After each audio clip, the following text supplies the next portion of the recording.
Hello, I'm Chris. I'm a KMP developer, and today I'm going to be responding to Dorian Develops. He did a video out here. What's that doing here? Get out of there. He did a video about why every programmer hates their job, and there's some things that are going around. Like I hear this a bunch, this refrain, and I've been a software developer since I was a little kid. I've been developing software as a hobby, and I did it professionally, and did it for money, and I've been in it and out of it and taking breaks. So I have a little bit of different take on it. And I don't know, maybe I came from a different age, or maybe I just got some. It's a different way of thinking about things. But let's go ahead and let him get started, and I'll interject as it goes along. Programmers end up hating their jobs and decide to quit and go start a farm and raise livestock. I'm making this video because A fair use, by the way. I'm going to be stopping and starting, but I'll leave his link in the deedly do. I actually saw this on Reddit recently, and I saw that there was a story about a software developer who ended up quitting his job and decided to buy a farm and raise animals. And I read the article. Yeah, that's a thing. Okay, so yes, if you understand what the purpose of all this tech thing is, that is the goal. To go someplace and not have to deal with that stuff, deal with something else completely different. Whatever you're interested in, for most of these guys, it's farming, because they like to see stuff grow. They like to stick to make stuff, and going into something completely different is a major challenge. And this guy obviously does not understand what's involved with farming, or even he's so young. I don't know his full background. I know he was living with his mom in a trailer for a while, and he grew up in a really shitty situation. So maybe he has just been exposed to what you're supposed to do with this money, as opposed to just trying to live day to day and have a gratification from material items. Maybe you missed some things. And he was just kind of talking about how just tired of working and wanted to do something more meaningful with his life. And I have a funny story that I've told a few times on this channel, that when I started learning how to code, one of the senior level developers that I worked with that mentored me and kind of took me under his wing to teach me. We were about the same age, but he had gone to college and was a software developer for 10 years. And I had learned how to code and just became a software developer at that point. So he had about 10 years experience, and I was wet behind the ears just getting my first job. I remember telling him, I can't wait to do this for the rest of my life. And oh, buddy. See, he's on that dopamine high of learning all the stuff and thinking it's going to be this tech, this level of thing forever. Man, I've seen so much stuff change throughout the years, and a lot of these hype waves come and go, so I can kind of see them. He got caught up in a hype wave because he got involved while there was this zero interest rate environment. Now, I got involved in coding before there was any of this stuff was even a part of it. I just thought it was cool, super nerdy. I was into board games and actually designing and building board games from scratch. So I was super into computers, just like an adjunct for storytelling, game playing, anything like that. So he got involved probably around here when this hike started happening, when they started bringing this stuff up, but people were already they were super high on the supply. What 9 to 2016? That's 7-8 years of zero interest. So zero interest rate environment, anytime it goes below 5 is probably a bad idea. And this is the interest rate. This is the lowest price that you can buy, right, from the government. You dip right here. You can get a little bit lower on the commercial market for a second, but this is the commercial market, what they are charging people, and this is what they're buying it for. So all the banks are buying the loans for this, and they were selling it for this. And you can see that the consumers weren't really picking up on what was going on until about right here. They're like, oh, wait a second, you can get stuff for free almost, 2008, 2006. They're like, what? You can buy houses at this price? And then so he came into tech during this period of time here, which is extremely unusual. So we had a lot of people who were given basically money for free and told, go figure it out. And now he's complaining about why. First of all, why he was allowed to come into the fold, because they usually don't let just new people in. It's just not a thing until just recently, because there was just such a high demand that everyone's super desperate. And all these people were given money for free who were starting all these projects. They didn't really know what they're doing, or kind of partially halfway. No, they didn't really know what they're doing. So he's gotten involved with that crew. he told me like, I can't wait till I can quit and go open a coffee shop. It makes me think. Yeah. Yeah, that's a dream, dude. I guess he missed the purpose. I'll go into it a little bit in a minute, but I guess he missed the purpose of what we're doing with this work. Because now as someone who has kind of experienced different work environments, and I've worked with different teams, and I've been on toxic teams, and I've been on healthy teams, and I've gone from being overworked and stressed to like being totally bored and not enjoying my job. I think I have a good idea of some of the different reasons why I think programmers end up burning out and why. You're starting to get some hints. People have given you hints, and you seem to be like, oh, fuck that. That's stupid. You seem to be like dismissing what the purpose of this is, and you're getting caught in these toxic work environments. Why do you think people want to get out, dude?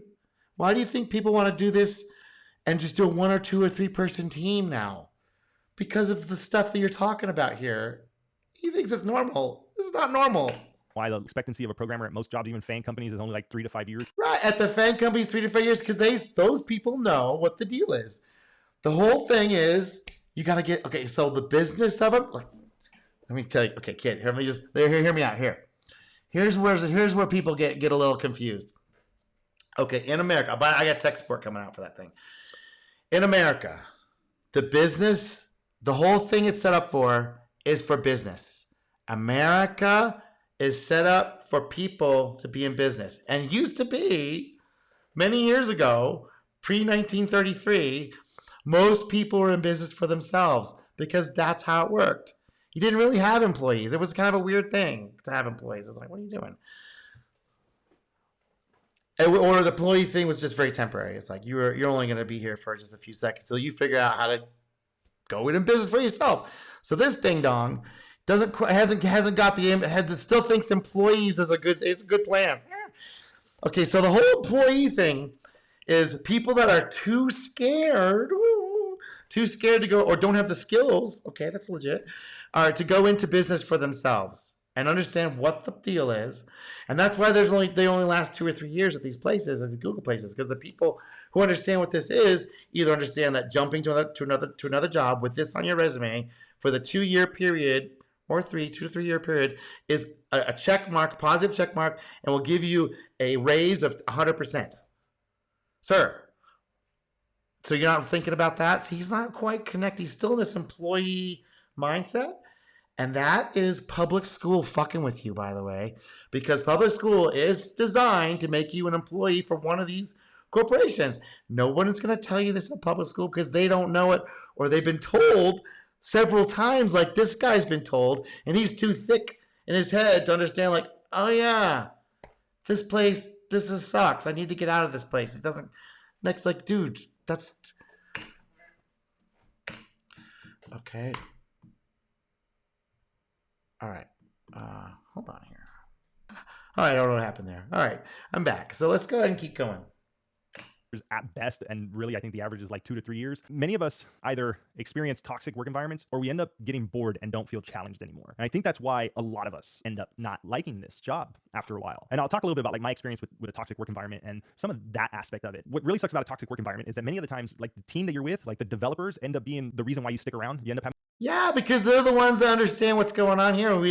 Usually they kind of figure out, like, okay, I really need to work super hard at this particular thing so I can learn as much as I can about all the processes involved, so I know where I can trim the fat so I can start my own business and maybe do it a little differently and eat these guys' lunch possibly. like a few people on the team that you really enjoy working with, but the work environment itself and the company and the higher ups end up really, really taking a toll on you. They end up right, because they were in this environment of zero interest rate where nobody gave a fuck. So why do you think they moved up? Because they kissed ass. That's all. Because in this environment of zero interest rates here, in this type of environment, performance is not what matters because they're getting the money for free. So what matters is they're friends and kissing ass.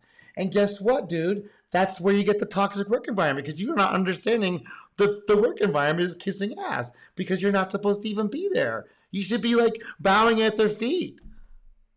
leading you on death marches. Some of your managers will make yeah, death march. They don't give a fuck.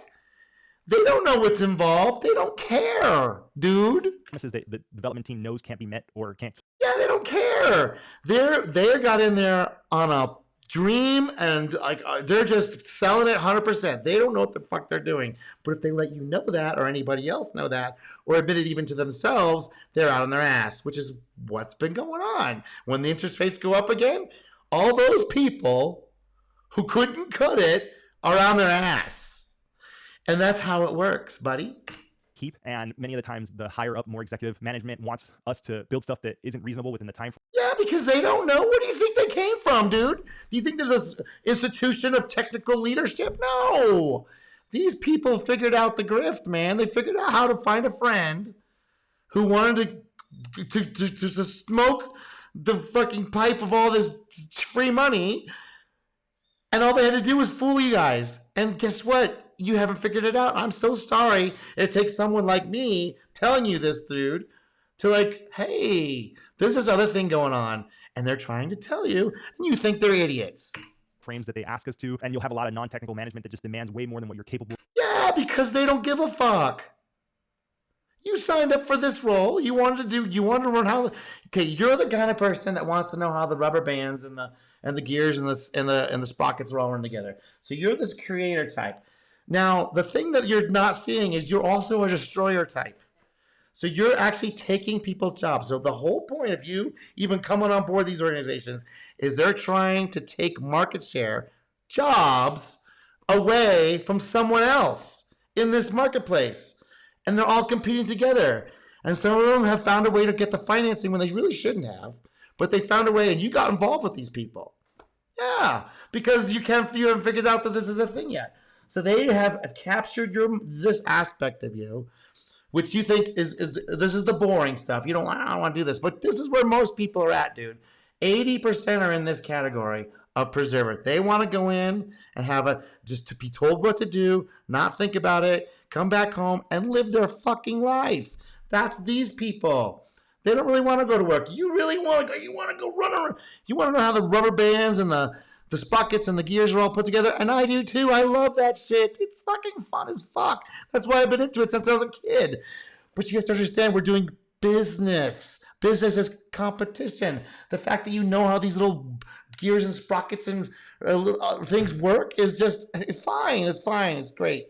It's wonderful. But the thing is, this group here are not interested. They are not interested. And this is who your toxic work environment is made up of, these people who honestly, if it wasn't for these low interest versus work, they would be in bread lines. Okay? It's a charity operation. Sorry to have to break it to you. And the charity, the line, now they, so during they found out that they're hyperinflating away, so they had to start hiking prices. I mean, hiking the cost of these things, and then when it doesn't work, they had to do a pandemic. They do a fake pandemic to try and keep it under control because it's completely out of control now. The only way out is skills and have your own business. 1099 superior race. That is it. There is no other alternative. You're either going to deal with this stuff that, I wish it would change. Wah. No, it's a charity operation, dude. You'll have poor structure and resources for the developers. And from my experience with some of the toxic teams that I've been on, you're just kind of left to make do. There's a lot of meetings. Yes. That's also engineering, by the way. I don't know if you knew what this shit looked like before you showed up, but this stuff has been terrible from the start. We're using gears and pulleys and cams to do it, right? To do math, trying to avoid fucking writing things down, which people were doing. Actual people had to do the mechanical calculations. That's because they were called calculators. You can look into it. This is the first use of the computer, just adding shit up because it's so pain in the dick. Talk about pain in the ass. So we were just trying to use machines to do it for us. Then we use relays.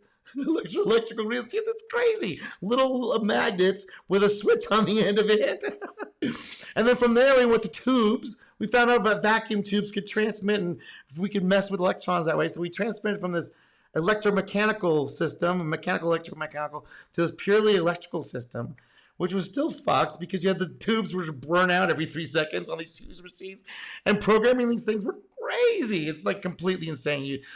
It was completely insane. Wires everywhere, nuts, completely nuts. And then we moved to microprocessors with that stuff's crazy too.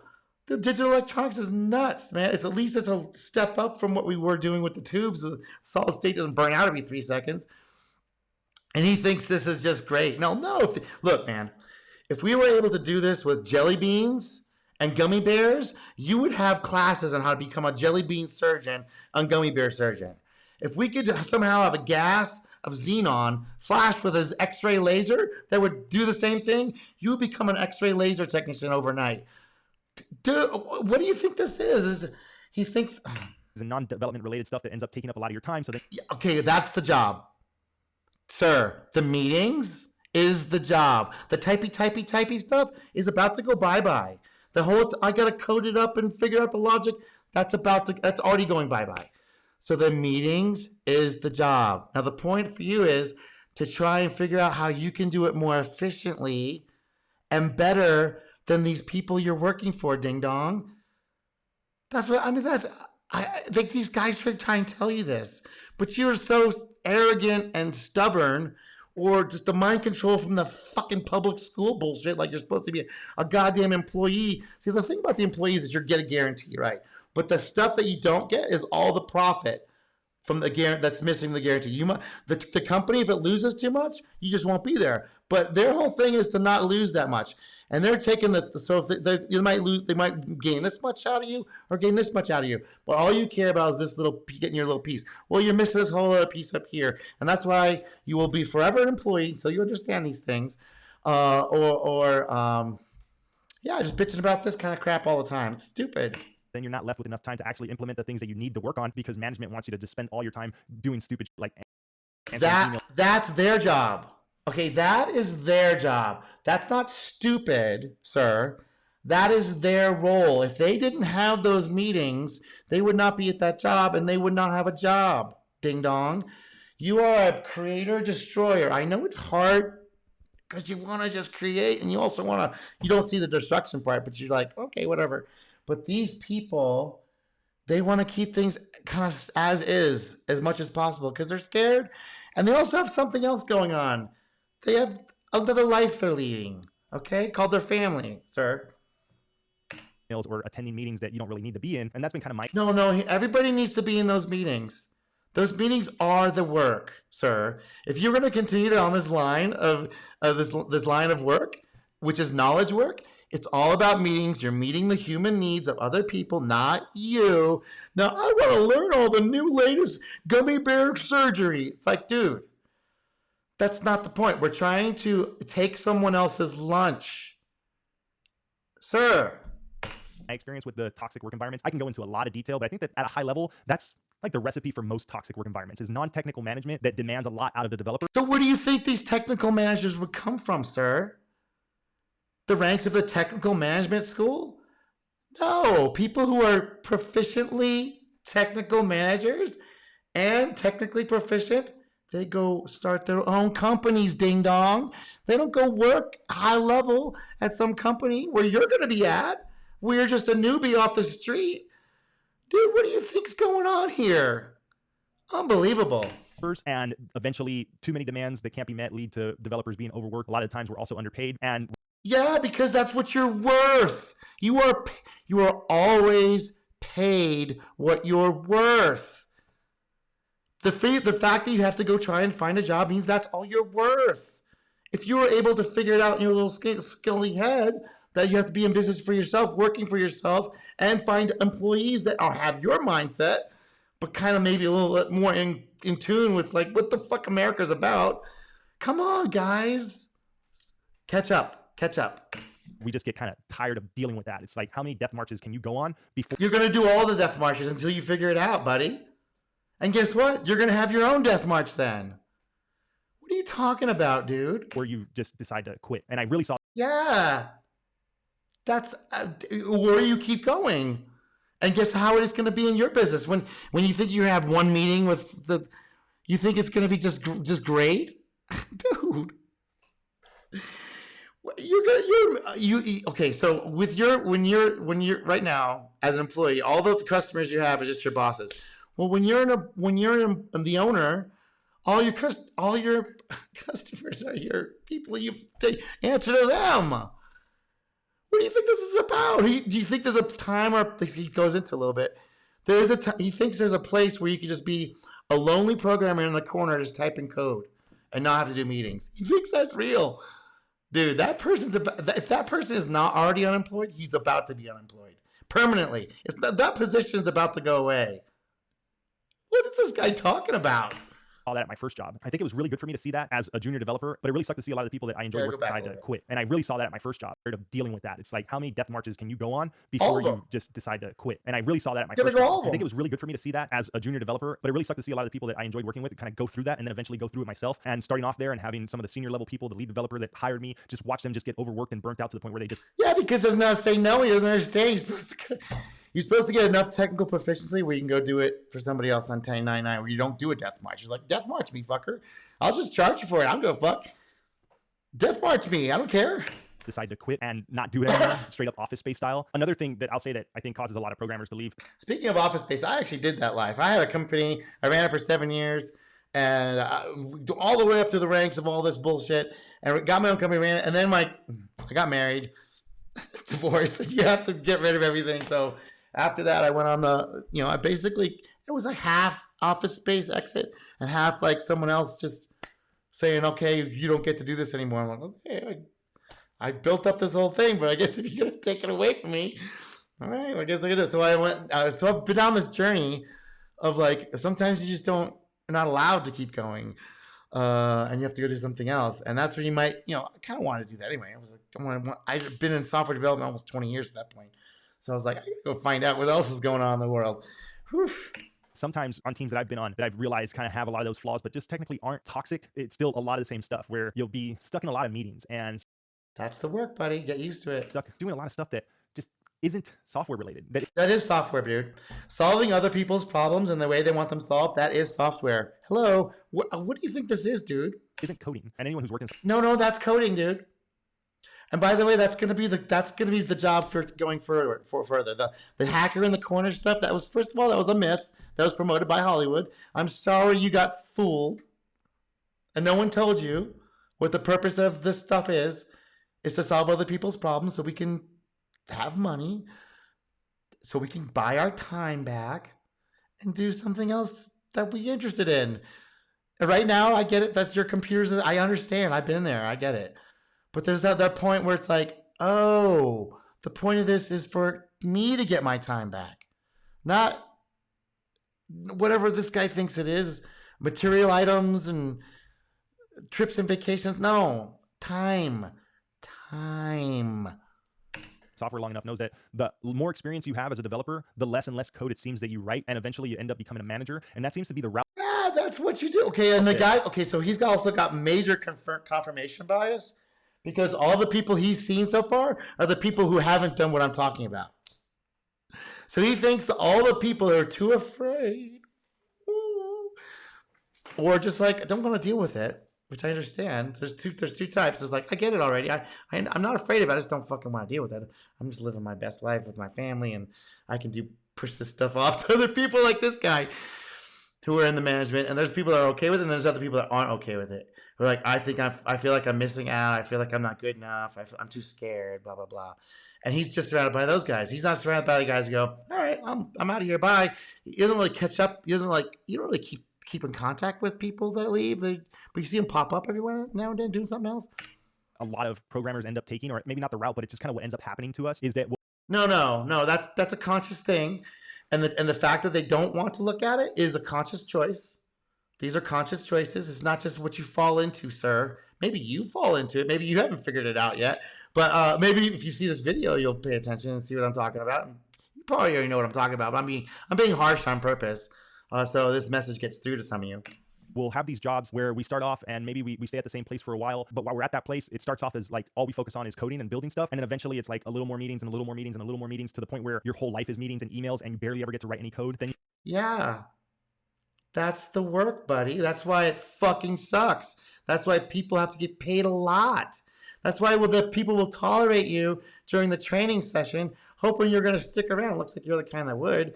And when things get shitty, you end up hiring more people to do that work. The work that you enjoyed to do is actually the programming, the writing of the code. No, sir. That's about to go away. The programming and the typey, and I'm on the keyboard and I'm a hacker now. That was never a thing, man. That was your Hollywood fantasy that someone promoted to you, so they get to the point where you think you're locked into this thing, dude. The point of business is to solve other people's problems for money, so you can get your time back, so you can buy your time back. Building stuff, but you don't do that anymore. You end up doing a lot of the planning and the organizing and leading other people to do the. Okay, that is the work, son, sir, whatever. I want to point out. I want to get really in this motherfucker. That is the work, sir. Coding. And I think that's another big reason why many of us end up not really enjoying this anymore, is because we end up either burning out or doing something that wasn't what we originally wanted to do. And oh, you just wanted typey? Oh, you want to hit the buttons real good? You don't always do it on purpose, but what happens? Man, missing the point completely. You just really bought into some lies that were promoted there for about 5 years just so they could get more people in. They promoted all this bullshit that this guy fucking swallowed, and didn't get the same dose I got. It was like, hey, no, we're taking people's jobs. Like one of my first bosses told me, no, this isn't just for funsies, sir. We're trying to take people's jobs away. We're trying to eat other people's lunch. We're trying to. Those people want to eat our lunch, so we have to try and eat their lunch. That's not making it's not coming in. No, okay.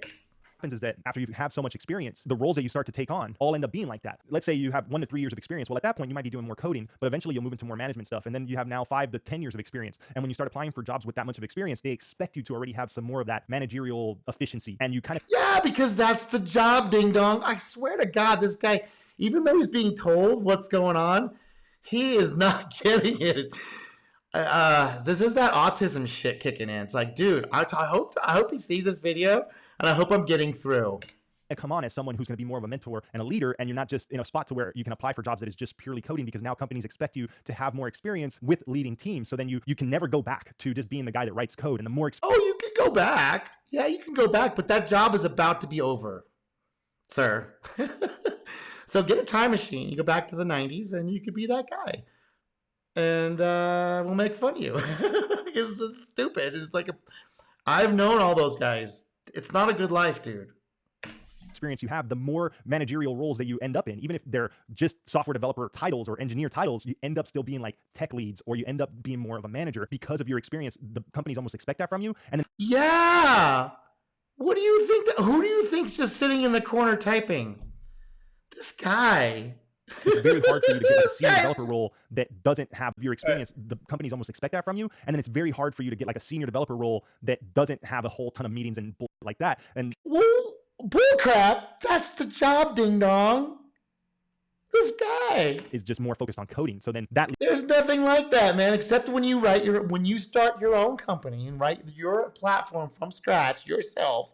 That's where you do the coding. But I guarantee you're going to be wasting a fucking ton of money and a ton of time. You might want to do that once or twice. Yeah, okay, I see that. It might be some value. But you're eventually going to want to hire people because you're going to see how inefficient you are with those things. And other people, kind of like you were, are willing to put the fucking time in to do it. This guy leads us to be unhappy because many of us didn't sign up to be managers. Many of us didn't. Well, what do you do? Okay, sir, you are managing the computer for someone else. So whether you're managing people, managing the computer, or managing the computer yourself, you are still managing, dude. What the hell? This guy. And sign up to lead teams and herd sheep and herd cats. Me personally, yeah, that's it. That's the job, ding dong. If you don't like it, you should get something. You should really try something else. This guy. I know that over the years, my roles have taken on a little bit more responsibility in that sense. I dislike it a lot, and I noticed that you're not gonna like software development in the 2020s. That's all it's gonna be, ding dong. Start to really not like the job is when I'm just doing too much of that stuff. Even if it's not a toxic work environment, it's because I have to do a whole bunch of stuff that really isn't coding and really isn't what I wanted to do. And then the last thing I'll say is that so he just wants to hit the keyboard and touch the type thing. That's all he wants. And he thinks he can just come in through what like psychic means. Some kind of ghost cloud will come in and will give him the perfect requirements on a silver platter. It says, "Here, this is exactly what we want. So type it up for us. And we'll get back. You get back to us after you've typed it up." This guy. that if you happen to be in a spot where you don't have to do too much managerial stuff and you don't have a toxic work environment, the other reason why many developers end up getting like done with this job is that we get bored. We get bored of working on the same thing all the time. Yeah, because you're in the corner. Because okay, so once the project is complete and it's in a maintenance mode, it needs this kind of developer. And this type of person should train this developer. Now, this doesn't always happen because people just fucking move on because they get burnt out on the death marches, or they realize, oh, I can just do this myself and eat this person's lunch and go do something. I can double my pay or whatever. So by the time this happens, yes, it gets boring, right? And that's why they took a risk with you, sir, and trained you up, sir, so you would do this. You would do this, and a lot of companies don't understand the trifecta model here of the developers. These are the ones that you need to maintain it. And was it like 60%, 70% of the cost of a software project is in the maintenance? So that's why he's complaining. And he doesn't understand that he's a creator destroyer, and that he's only going to be happy when he's in that mode. And and he also understands that he's got to change his mindset about what we're doing with this technology.